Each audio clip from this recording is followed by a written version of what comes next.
அனைவருக்கும் வணக்கம். Welcome to Salem Suja's kitchen. இன்னைக்கு ஒரு இன்ட்ரெஸ்டிங்கான ரெசிபி பார்க்கலாம். கிறிஸ்பி பாலக். பாலக்கீரை இருக்கும்ல, நம்ம யூஸ்வலாக கடையல் செய்வோம், பொரியல் செய்வோம்.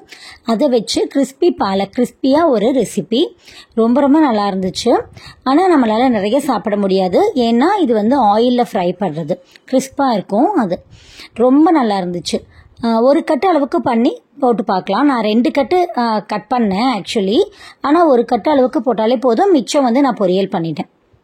இது மாதிரி பாலாக்கீரை இருக்கும்ல, அதை அந்த நார் போட்டு கட்டியிருப்பாங்க. நார் இல்லைன்னா கயிறு போட்டு கட்டியிருப்பாங்க. இந்த இடத்துல அந்த இடத்துக்கு வர வரைக்கும் இது மாதிரி பிடிச்சிட்டு கட் பண்ணிடலாம். இந்த நார் எடுத்துடலாம். இந்த சைடு இந்த தண்டு இருக்குல்ல, இதை நல்லா வாஷ் பண்ணிட்டு சூப்பு போட வச்சுக்கலாம், தனியாக இருக்கட்டும். கீரை எப்போவுமே நல்லா 2 தடவை வாஷ் பண்ணிடணும். இது மாதிரி எடுக்கிறோம்ல, இதை நம்ம 2 தடவை வாஷ் பண்ணி எடுத்து வைக்கணும். எப்போவுமே நான் சொல்கிறது தான், கீரை சமைக்கும் போது 2 தடவை இல்லைன்னா 3 தடவை கூட வாஷ் பண்ணி எடுத்து வச்சுக்கோங்க. கீரை வாஷ் பண்ண கீரை மாதிரி ஹெல்தியான ஒரு காய்கறியும் கிடையாது, வாஷ் பண்ணாத கீரை மாதிரி ஒரு பயங்கர அன்ஹெல்தியான காய்கறியும் கிடையாது.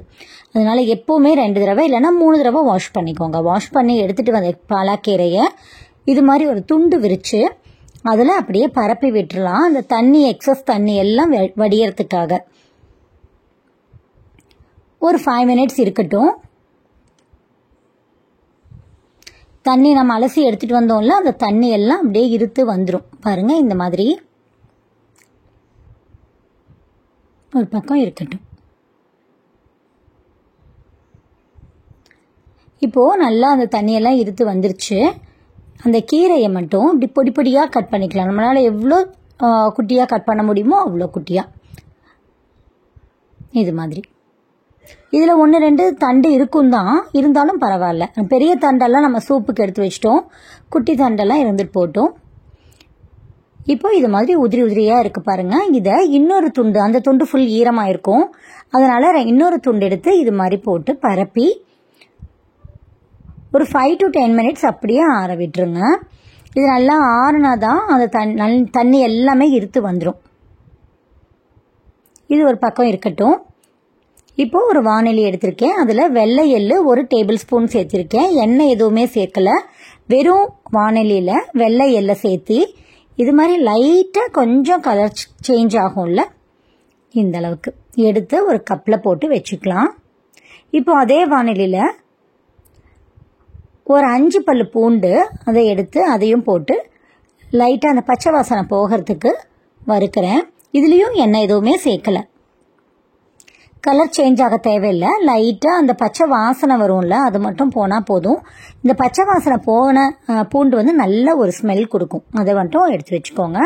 இப்போ எண்ணெய் வச்சுருக்கேன். எண்ணெய் ஒரு 100 கிராம்ஸ் எண்ணெய் ஊற்றிருக்கேன். நான் கம்மியாக தான் போட்டிருக்கேன் எண்ணெய், ஏன்னா இது எப்படியும் சுட்ட எண்ணெய் மாதிரி ஆகிடும்ல, அதனால்.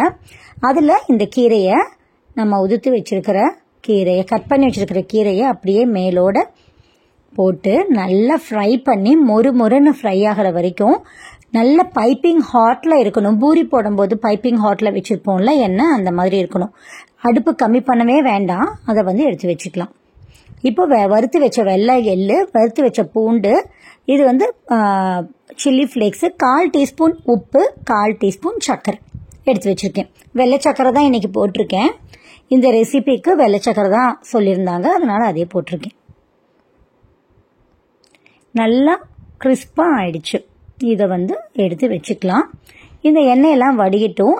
நல்லா வடிஞ்சதுக்கப்புறமா ஒரு டிஷ்யூவில் போட்டோன்னா இன்னும் கொஞ்சம் எக்ஸஸ் எண்ணெயெல்லாம் வந்துடும். இப்போது அதை ஒரு பெரிய பவுலில் போட்டுட்டு சர்க்கரை, உப்பு 2யும் ஆட் பண்ணிடலாம். சில்லி ஃப்ளேக்ஸ்,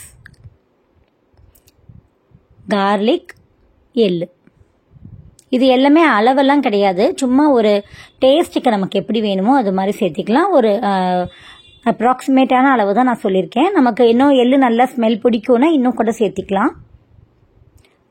உப்பு காரம் எல்லாமே டேஸ்ட் பார்த்து எடுத்துக்கலாம். அவ்வளோதான், ரொம்ப சூப்பரான கிறிஸ்பி பாலக் ரெடி. இது ட்ரை பண்ணி பாருங்கள். ஆனால் இது ரொம்ப ஹெல்த்தியான ஒரு ரெசிபின்னு சொல்ல மாட்டேன், ஏன்னா நம்ம எண்ணெயிலேயே வறுக்கிறோம் ஃபுல்லாக போட்டு. பட் எப்போவாவது ஒரு தடவை செஞ்சு சாப்பிட்டு பார்க்கலாம், நல்லா தான் இருந்துச்சு.